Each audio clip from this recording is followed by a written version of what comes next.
चलिए गाइस, सो हम एक कॉन्सेप्ट को समझने जा रहे हैं, impact of stock dividend on EPS. देखिए, जब आप एक बेसिक अर्निंग पर शेयर का कैलकुलेशन करते हैं तो स्टॉक डिविडेंड एक कॉन्सेप्ट आता है। अगर स्टॉक डिविडेंड के बारे में बात करूं तो सिंपल मीनिंग है बोनस शेयर, कि कंपनी अपने एग्जिस्टिंग शेयर होल्डर को कुछ एडिशनल शेयर क्या कर रही है, इशू कर रही है। तो जब ईपीएस के स्टूडेंट कैलकुलेट करते हैं तो इस पॉइंट में बहुत स्ट्रगल करते हैं, तो मैंने सोचा इस पॉइंट के लिए स्पेसिफिक हम एक वीडियो बनाएं। तो यूएससीपी के फार में ईपीएस कैलकुलेशन में स्टॉक डिविडेंड का एक बहुत इंपॉर्टेंट कॉन्सेप्ट है। तो पहले हम इसके दो एडजस्टमेंट के बारे में बात कर रहे हैं। बहुत ध्यान से समझिए, ये दो एडजस्टमेंट को अगर आपने अच्छे से समझ लिया, आपके 101% एमसीक्यू सही होंगे। और मैं इस कॉन्सेप्ट को समझाने के बाद आपको एमसीक्यू भी कराऊंगा, जिससे कि आपको यह अच्छे से समझ में आ जाए कि सर हमें स्टॉक डिविडेंड का इंपैक्ट क्या देना है। तो पहली बात, EPS amount for all the period presented are adjusted retrospectively. मतलब ये कहना चाह रहे हैं वो कि आपने जो भी फाइनेंशियल स्टेटमेंट बनाए हैं उस फाइनेंशियल स्टेटमेंट में सारे ईपीएस को आपने रीएडजस्टेड करना है अगर company during the year stock dividend देती है। मतलब सोचिए, जैसे यहां लिख लेता हूं मैं, आप 2015 और 2016 दो ईयर के फाइनेंशियल स्टेटमेंट आपने कंपेरेटिव फॉर्म में प्रेजेंट किए। एक 2015 का भी किया है, 2016 का भी किए। और अगर कंपनी 2016 में स्टॉक डिविडेंड देती है तो उसको 2016 का बेसिक अर्निंग पर शेयर तो कैलकुलेट करना ही पड़ेगा, एज वेल एज 2015 का basic earning per share restated करना पड़ेगा, मतलब फिर से कैलकुलेट करना पड़ेगा। अगर कंपनी ने किसी ईयर में स्टॉक डिविडेंड दिया है तो ऑल द पीरियड प्रेजेंटेड, क्या लिखा है, अभी हमने इस 2 साल के फाइनेंशियल स्टेटमेंट को प्रेजेंट किया है, तो हमें 15 और 16 दोनों में इसका इंपैक्ट देना पड़ेगा। और एक और इंपॉर्टेंट बात, to reflect the change in the capital structure if it had occurred at the beginning of the first period presented. Bonus share में हम टाइम का वेट नहीं देते, हम ऐसा मान के चलते हैं कि वो बिगिनिंग ईयर से ही आउटस्टैंडिंग है। दो बातें सर, एक तो रिट्रोस्पेक्टिवली एडजस्ट करेंगे और ऐसा मान के चलते हैं कि bonus share beginning of the period of the first period presented, इसलिए मैंने इसको ग्रीन भी कर रखा है। एग्जांपल से समझते हैं, एमसीक्यू से समझते हैं, इस पॉइंट पे भी आएंगे। चलिए, अब आपके सामने एक बोर्ड पे क्वेश्चन देखने को मिल रहा होगा, आपको ध्यान से पढ़िए। थोड़ा इधर हो जाता हूं मैं। On January 1st, apex company whose stock is publicly traded, एक एपेक्स कंपनी है, उसका ईयर कौन सा है सर, 1 जनवरी, ठीक है, had 100,000 share of common stock outstanding full stock. मतलब साल की शुरुआत में उसके पास जनवरी में कितने शेयर थे सर, 100,000 शेयर थे, 1 लाख शेयर थे। और मैंने रेड कर रखा है, अप्रैल 1 में 10% स्टॉक डिविडेंड दिया। कब दिया है सर, अप्रैल 1 को। The number of share to be used in computing basic earning per share. Question आपसे एमसीक्यू में पूछ रहा है, यूएससीपीए का क्वेश्चन है कि हमें आउटस्टैंडिंग शेयर को बताना है। तो देखिए, हमने यहां पर शेयर कब इशू किए सर, अप्रैल में किए। तो मोस्ट ऑफ द स्टूडेंट क्या करते हैं, 1 लाख को मल्टीप्लाई कर लेते हैं, बोले सर पहला चेंज आ रहा है ना अप्रैल में, तो जनवरी फरवरी मार्च, इसको 3 महीने ले लो।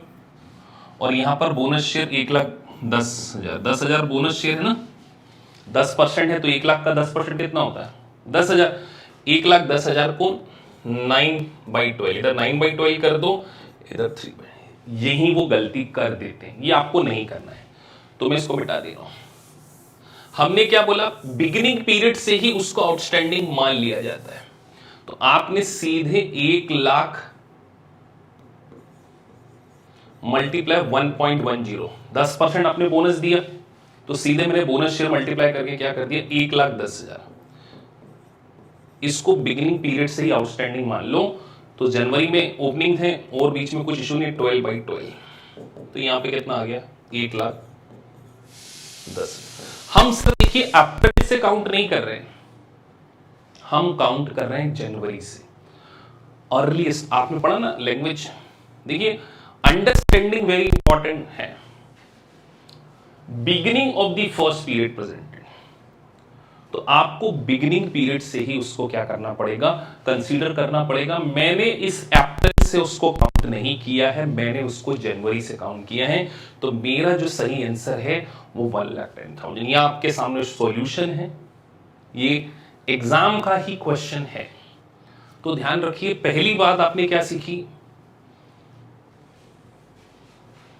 एक तो सर हमें रिट्रोस्पेक्टिवली मतलब 2015 और 2016 दोनों का ईपीएस 2015 का भी रीस्टेटेड करना पड़ेगा। मतलब कि इस बात को और अच्छे से समझिए, अगर 2000 एक सेकंड, अगर 2015 और ये 2016 दोनों मेंशन कर रहा हूं मैं, ध्यान से समझना। अगर यहां पे शेयर 1,00,000 थे और मान के चलिए प्रॉफिट जो है वो 2,00,000 था, तो आपका पिछले साल ईपीएस कितना आता सर, 2,00,000 डिवाइडेड बाई ये 2,00,000 प्रॉफिट को 1,00,000 से डिवाइड किया तो 2 रुपए आता। यहां भी आपकी 1,00,000 है, क्योंकि आपने अप्रैल में शेयर कर दिए, तो ये पिछले साल भी आपको क्या करना पड़ेगा, रीस्टेटेड करना पड़ेगा। मतलब ये 2015 की जगह आपको इसको 1,10,000 से डिवाइड करना पड़ेगा। तो मैं यहां नीचे लिख दे रहा हूं, ये इसको फिर से क्या करेंगे, रीस्टेटेड करेंगे। तो 2,00,000 डिवाइडेड बाई 1,10,000 है ना, 1,10,000। तो मैं इसको क्लीन कर देता हूं कि सर हम क्या करेंगे, 2015 में जो हमने 2,00,000 डिवाइडेड बाई 1,00,000 किया था, उसको 1,10,000 से करके फिर से क्या कर देंगे, रीस्टेटेड कर देंगे। ये इसका मतलब, रीस्टेटेड मतलब फिर से आपको क्या करना है, चेंज करना। तो पहला कॉन्सेप्ट। दूसरा कॉन्सेप्ट,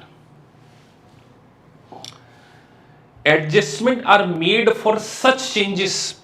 लाइन बहुत इंपॉर्टेंट होती है, स्टूडेंट सिर्फ इसीलिए तो बेटा स्ट्रगल करते हो, आप कॉन्सेप्ट को नहीं पकड़ के चलते, इसीलिए स्पेसिफिकली बोल रहा हूं।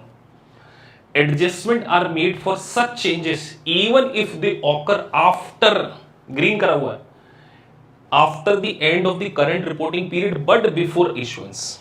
फिर से समझिए, adjustment are made for such changes even if they occur after the end of the current period but before issuance। इसका मतलब, अगर आप एग्जांपल के थ्रू समझेंगे,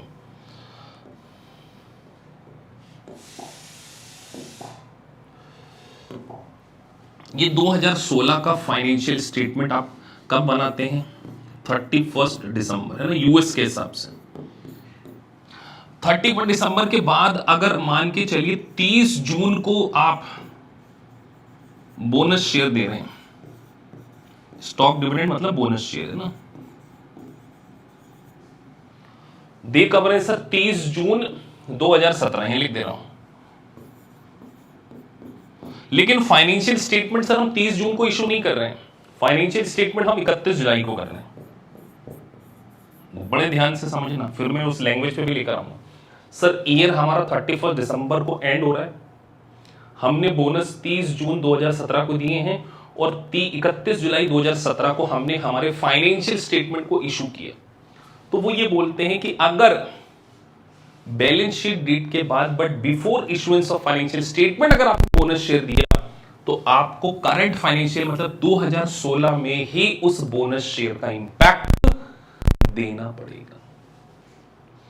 मतलब सर इस क्वेश्चन में अगर अप्रैल की जगह मैं 30 जून 2017 कर दूं तो भी मैं इसका इंपैक्ट 2016 में ही दूंगा, 2017 में नहीं दूंगा, 2016 में ही दूंगा, क्योंकि प्रोविजन क्या बोलता है, adjustment are made for such changes even if they occur after the end of current reporting period but before issuance.